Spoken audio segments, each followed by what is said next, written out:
Бисмиллахир-рахманир-рахим. Мейримдүү, ырайымдуу Аллах Тааланын аты менен баштадым. Жараткан Аллах Таалага эсепсиз мактоолор болсун.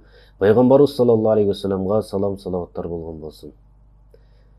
Бардык мактоо Алла Таалага гана таандык. Эч бир мактоо инсан баласына мындай татыктуу эмес. Анткени бул жөнөкөй эле инсандарды айтпай, мына ушул кыргыздарды алайлычы, башка улуттарды жөн коелу. Кыргыздарды мисалы кече эле мактадык, Баткен окуясы болгондон кийин бир муштум болуп бирге калды. Баткен эли сени менен биз кыргыздар бир элбиз деп мына ушундай патриоттук сөздөр айтылып, тим эле башкача болуп кеттик. А бүгүн болсо башка.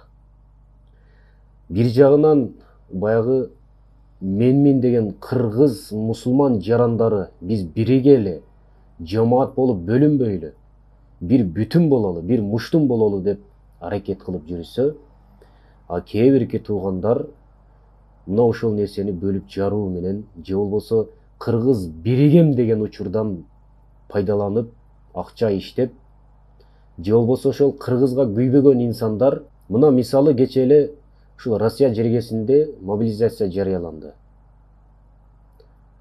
Ошол согуштан качып, ушул Россия эли жер жүзүнө тарады. Анын арасында Европа киргизбей койду аларды. Анан айла жок бизге мына ушул Орто Азияга качышты көбү.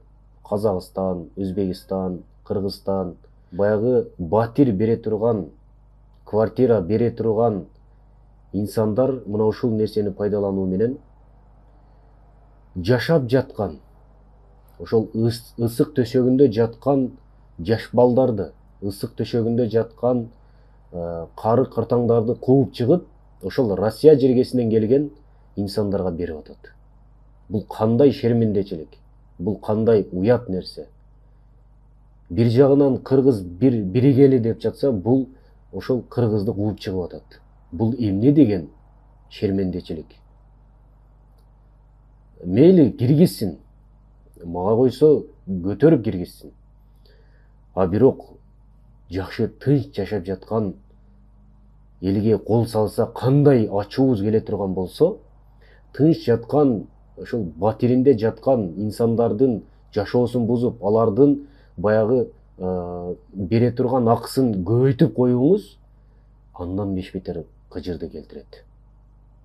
Алардын жашоосун сиз бузуп атасыз, тынчтык орнотпой, кайра аларга жүрөгүнө бир коркунуч салып атасыз, жек көрүү салып атасыз. Бул өтө уят нерсе. Шариятыбыз мына ушул нерсени тыят.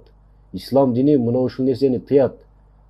Кайсыл бир инсан пайда эмес, зыян көрө турган болсо, демек ал нерсе болбойт.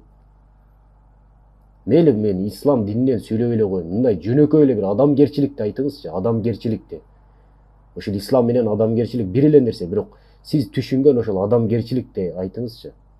Ошол нерсе туурабы? Көп жерде мисалы особняктарда офис алып иштетип аткандарды да кууп чыкты.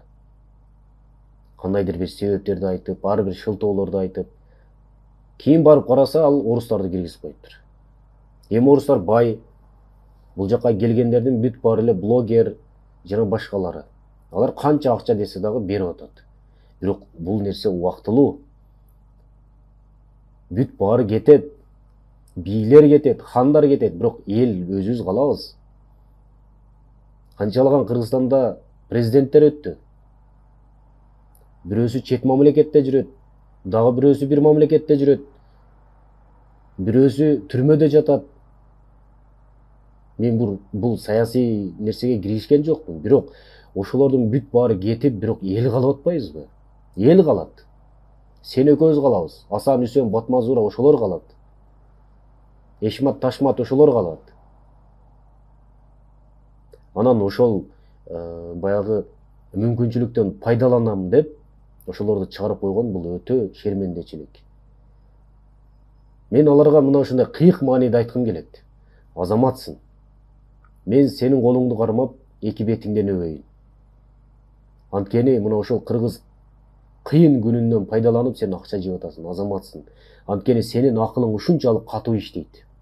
Акылың ушунчалык көрөгөчтүгүң ушунчалык кыйын, ушунчалык көрө билесиң. Ошол акча иштеп калуунун. А башка бечаралар кайра ушундайдан пайдаланып түшүрүп атат. Мен андай адамдардан эмесмин деп. Ошолордун күнөөсүнө мен да кирип калбайын деп алар түшүрүп атат. Анткени алар ойлонбойт. Алар акча иштешти билбейт ошон үчүн. Уят. Шермендечилик. Үй бүлөнү адал акча менен багыш керек. Анткени билесиздерби? Бул арам нерсе селдей эле, дарыядай эле агат. Адал нерсе бул жамгыр сыяктуу тамчылап агат. Ошол тамчыдан пайдаланып жеңиз. Арам менен байыйм десеңиз тез эле байыйсыз. Бирок анын колдон жетиши оңой эле. Мисалы, акча колдон кири дейт, Мен бул нерсени башкача түшүнөм. Эгер арам акча менен оокат кылсаңыз, арам бизнес кыла турган болсоңуз, мына ошол нерсе колдон кири. Кредит аласызбы? Акча колдон кири. Анткени ал жугумдуу болбойт. Эгер пешене тер менен таба турган болсоңуз, ал жугумдуу, ал колдон кири эмес ал. Ал үй бүлөңүздүн бактысы. Ошол үчүн ушул нерседен пайдаланып аткандар өтө уят нерсе. Айта берсе сөз көп. Чындыгында мынтип чыгам деп эч ойлободум эле. Анткени могул Баткен окуясынан кийин көрдүңүздөр, кыргыздар ушунчалык бириге калды деп бүткүл дүйнөгө сөз кеттик эле. Өзү Кыргызстан кичинекей калк болгону менен алардын биримдүүлүгү ушунчалык бийик экен деп. Бирок ичинен чыккынчылык чыкканы албетте баягы ак кагазды бир эле точка кыла турган болсоң, ошол акты көрбөй караны көргөндөр дагы көп. Ошол үчүн ошол кара болгон, көңүлү кара, ниети кара адамдарга Аллах Таала өзү хидаятын берген болсун. Аларга биз жамандык каалабайбыз. Анткени ал ошол нафсинин аркасынан мына ушундай жаман иштерге барып атат. Ал инсандар менен эмес, өзүнүн нафси менен күрөшсүн дейт элек. Аллах хидаят берсин. Эч нерсе дей албайбыз.